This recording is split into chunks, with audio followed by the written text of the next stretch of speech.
Asia food অ্যালায়েন্সে বাংলাদেশের জাতীয় কমিটির পক্ষ থেকে এবং ইন্টারন্যাশনাল ইসলামিক কমিটির পক্ষ থেকে আজকে যারা উপস্থিত মাননীয় সভাপতি সহ নেতৃবৃন্দ এবং সারা দুনিয়ার নারীদেরকে আন্তরিক শুভেচ্ছা এবং ধন্যবাদ জানাচ্ছি।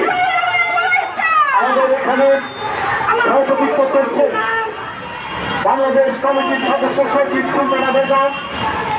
এখানে উপস্থিত আছেন সময় আক্তার, নাহিদুল হাসান নয়ন, তপন সাহাব, মোহাম্মদ ইলিয়াস, মিন্টু সহ বিভিন্ন পর্যায়ের নেতৃবৃন্দ, বিশেষ করে আমাদের নারী কমিশন নেতৃবৃন্দ, বন্ধুগণ,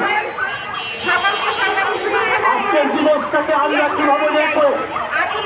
মানব সভ্যতার ইতিহাসের সর্বশ্রেষ্ঠ যে লড়াই মানব মুক্তির লড়াই, সেই মানব মুক্তির লড়াই অবিচ্ছেদ্য গুরুত্বপূর্ণ সহ নারীর মুক্তির লড়াই।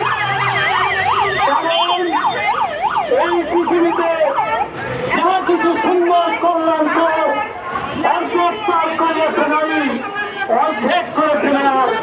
সেই নারীদের বঞ্চিত রেখে সমাজের পুরুষতান্ত্রিকতা মানব মুক্তি হতে পারে না, সমাজ প্রতিষ্ঠিত হতে পারে না।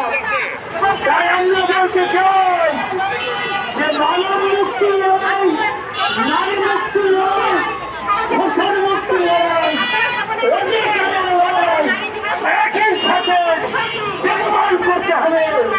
আজকের নারী দিবসে নারীদের প্রতি সম্মান জানানো, শোষিত, বঞ্চিত, নির্যাতিত, নিপীড়িত নারী মানুষের প্রতি